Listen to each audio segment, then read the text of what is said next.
Bismillahirrahmanirrahim. Değerli basın mensupları, bugün 18 Mart, Çanakkale Deniz Zaferi'nin yıl dönümü. Bu zaferin yıl dönümünde memleketin yeniden Çanakkale ruhuna ihtiyacı olduğunu söyleyerek sözlerime başlamak istiyorum. Yine bugün zaferin yıl dönümünü idrak ettiğimiz gün maalesef Gazze'den imdat çığlıkları yükseliyor. Gazze Sağlık Bakanlığı'nın Dünya Sağlık Örgütü'ne, Birleşmiş Milletler'e, uluslararası kuruluşlara ve İslam dünyasına bir çağrısı var. Gazze'nin batı tarafında bulunan Şifa Hastanesi Sağlık Kompleksine vahşi bir saldırı İHA'larla, tanklarla ve orada bulunan katil sürüsünün keskin nişancılarıyla bir saldırı oldu bugün. Hastanenin kapısında çıkan yangından dolayı içeride bulunan kişilerin dışarıya çıkması engelleniyor. Pencerelere çıkanlar uzaktan keskin nişancılar tarafından vuruluyor ve insansız hava araçlarıyla yapılan saldırılarda çok sayıda şehit ve yaralının olduğu haberleri geliyor. Dünyanın gözünün içine baka baka katliamlarına, soykırımlarına devam ediyor ve uluslararası hiçbir kuralı, hiçbir ahlak kuralını da tanımadığını bir kez daha Siyonist katil sürüsü göstermiş oldu. Ben bu vesileyle bütün insanlık alemine, bütün İslam dünyasına, İslam ümmetine bu Siyonist vahşeti durdurmak için bugüne kadar yapılanların yetersiz olduğunu idrak ederek daha fazla şeyler yapmaya ve fiilen harekete geçmeye davet ediyorum. Değerli basın mensupları, malumlarınız olduğu üzere seçimle ilgili son 2 haftaya girdik. Ve maalesef daha önceki seçimlerde hep şikayet ettiğimiz bir şey vardı. Siyasetin diliyle ilgili müştekiydik.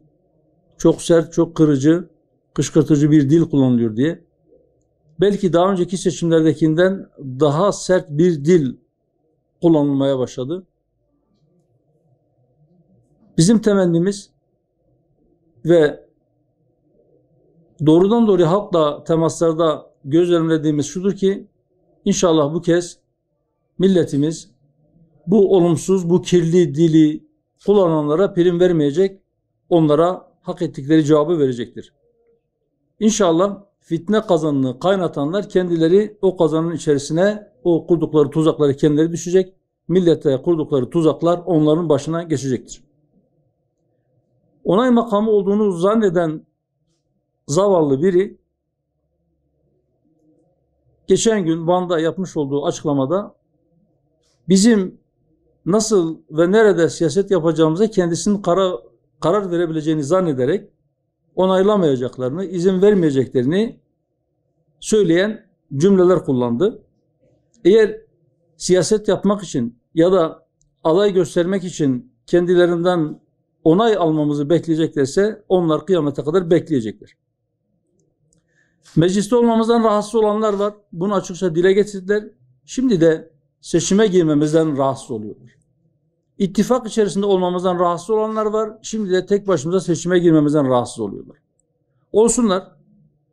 Biz onların rahatsız olmasına herhangi bir beis görmüyoruz. Rahatsız olabilirsiniz diyoruz. Beyler, bayanlar, ama şundan emin olun. Milleti rahatsız etmenize, bizim üzerimizden bazı oyunlar kurarak milleti rahatsız etmenize asla izin vermeyeceğiz. Sizin oyunlarınızı, sizin fitnelerinizi inşallah daha önce yaptığımız gibi yine boşa çıkaracağız. İmam-ı Şafii'ye sormuşlar fitne zamanında hak ehlini nasıl buluruz diye. O da düşman oklarını takip edin demiş. O sizi hak ehline götürür. Ve şu son süreçte millete düşmanlık edin. Kendi siyasi çıkarları için, kendi ikballeri için milletin evlatlarını birbirine karşı kışkırtıp, ayrıştırıp, bölüştürüp, birbirine kırdırmak, birbirine dövüştürmek isteyen millet düşmanlarının okları üzerimize yönelmiş. Irkçı faşistlerin hedefinde Hüdapar var. MİT projesi partinin paraşütle inen kontenjan eş başkanının hedefinde Hüdapar var. Cinsi sapıkların hedefinde Hüdapar var. Laikçi, Bizantinist Kemalistlerin hedefinde Hüdapar var. Din düşmanlığından başka hiçbir marifeti olmayan marjinal solcuların ve bir de itperestlerin hedefinde Hüdapar var. Bütün bunlar küresel Siyonist emperyalizmin farklı renklerdeki aparatlarıdır. Ama inşallah onların bu çirkin söylemlerine, onların bu düşmanlaştırıcı, kutuplaştırıcı, çatıştırıcı söylemlerine rağmen biz inatla, ısrarla gittiğimiz her yere kardeşlik tohumlarını, huzur tohumlarını, iyilik tohumlarını ekmeye devam edeceğiz. Biz fitnecilere prim vermedik. İnanıyoruz ki milletimize prim vermeyecek ve inşallah onlar başta da söylediğim gibi kendi hazırladıkları tuzaklara kendileri düşecekler. Biz hep söyledik, yine söylüyoruz, bundan sonra da söylemeye devam edeceğiz. Önümüzde bir seçim var. Biz seçimlere gidiyoruz, savaşa gitmiyoruz. Dolayısıyla herkes kullandığı dile dikkat etmek zorundadır. Siyasi partiler birbirlerinin siyasi rakipleridirler. Birbirlerinin düşmanı değildirler. Dolayısıyla siyasi bir dil değil, illegal tetihiş örgütlerinin dilini kullanan siyasetçileri bu millet gördü, tanıdı ve inşallah bundan sonra onlara o muameleyi yapacaktır. Değerli basın mensupları, bir de gündemdeki hususlardan bir tanesi şu: gittiğimiz bazı yerlerde birileri sanki Hüdapar seçime katılmıyormuş gibi bir söylem geliştiriyor ve bunu yayıyor. Daha önce söyledik, bir daha söylüyoruz. 81 ilin tamamında biz kendi adaylarımızla seçimlere gidiyoruz. 922 ilçenin 666'sında bizim belediye başkan adaylarımız var. Ve büyükşehir olmayan illerimizin merkez ilçeleri de dahil 973 ilçenin tamamında bizim meclis üyesi adaylarımız var ve biz kendi adaylarımızla, kendi logomuzla seçimlere giriyoruz. Birileri son günlerde Hüdapar adaylarını çekecek, şu ve bu partinin lehinde ya da aleyhinde diye bir söylem geliştiriyor. Bu da gerçek dışıdır. Bütün vatandaşlara buradan sesleniyoruz. Biz adaylarımızı geri çekmek için aday göstermedik. Biz aday gösterdiğimiz her yerde seçimleri kazanmak için elimizden gelen her türlü çabayı ortaya koyacağız inşallah. Ama biz bu çabayı ortaya koyarken biz asla çirkinleşmeyeceğiz. Biz asla sertleşmeyeceğiz. Biz asla birilerinin tuzağına düşmeyeceğiz. Biz siyasetimizi yapacağız. Biz başkasını anlatma ihtiyacını da duymuyoruz. Biz sadece kendimizi, projelerimizi, siyasete bakışımızı yerel yönetimlerden anladığımızı ve yerel yönetimleri kazandığımızda neler yapacağımızı, neler yapmak istediğimizi milletimizle paylaşarak bir seçim kampanyası yürütüyoruz. Ve inşallah biz bu çizgimizde bu kampanyamızı yürütmeye devam edeceğiz. Ben şimdiden seçimlerin ve sonuçlarının milletimiz için hayırlı olmasını diliyorum. Bitişimizin epey sorunları var. Ben gittiğim yerlerde oradaki yerel sorunlara çok girmemeye, azami derecede dikkat etmeye çalışıyorum. Onu daha çok bizim adaylarımız işliyorlar. Ama ben yerel yönetimlere bakışımızı ortaya koymak anlamında birkaç cümle sarf etmek istiyorum. Şunu söylüyoruz: Türkiye 85 milyon değil, 185 milyon insanı besleyecek kadar bereketli bir ülkedir. Fakat maalesef gelir dağılımında bir adaletsizlik, bir eşitsizlik vardır. Bundan dolayı bazı insanlarımız geçimlerini sağlamakta zorlanıyorlar. Bu nedenle biz diyoruz ki Hüdapar'ın belediyeciliğinde biz sosyal belediyeciliği öne çıkaracağız. Belediyelerimizin olduğu yerlerde, belediye yönetimlerinin Hüdaparlı kardeşlerimize geçtiği yerlerde inşallah hiç kimse yokluktan dolayı aç ve açıkta kalmayacak. gençlerimiz için, kadınlarımız için, işsizlerimiz için, yoksullarımız için projelerimiz var. İnşallah bu projelerimizi hayata geçirmek için biz milletimizin desteğini bekliyoruz ve artık Bitlis'inde Hüdapar Belediyeciliği ile tanışma zamanının gelmiş olduğunu ümit ediyoruz. Ben ilginiz için teşekkür ediyorum. Bu konular ya da başka başlıklarla ilgili varsa sorularınızı cevaplandırabiliriz. Soru var mı arkadaşlar? Sorabilir misin? Buyurun. 81 yılda seçime giriyorsunuz. Evet. 2024 seçimlerinde bir ivme kazandınız. Yani sokakta, çarşıda konuşuluyor.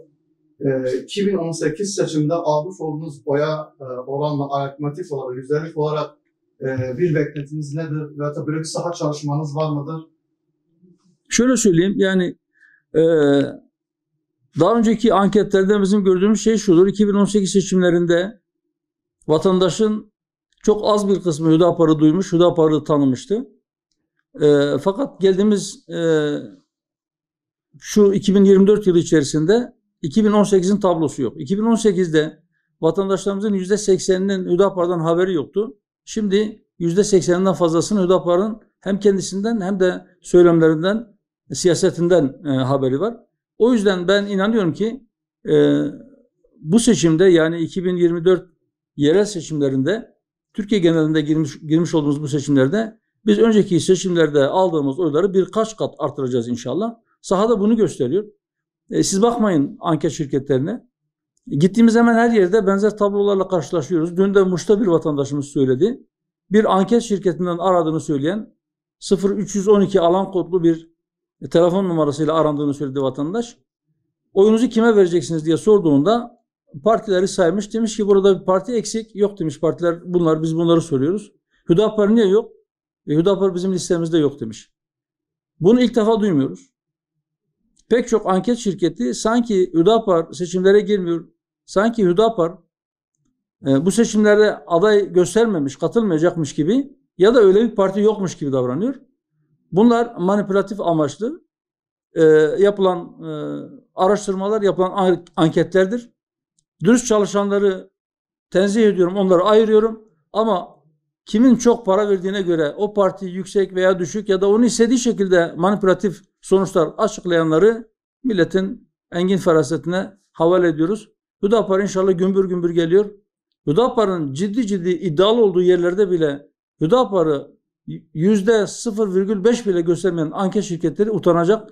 31 Mart günü sandıklar açıldığında inşallah insanlar 1 Nisan sabahı haberleri okuduklarında bunlar acaba 1 Nisan şakası mı diye belki birileri düşünecek ama Hüdapar gerçeğiyle karşı karşıya gelecekler ve Hüdapar'ın bu halk tarafından tanındıkça nasıl milletin Hüdapar'ı bağrına bastığını herkes görecek inşallah.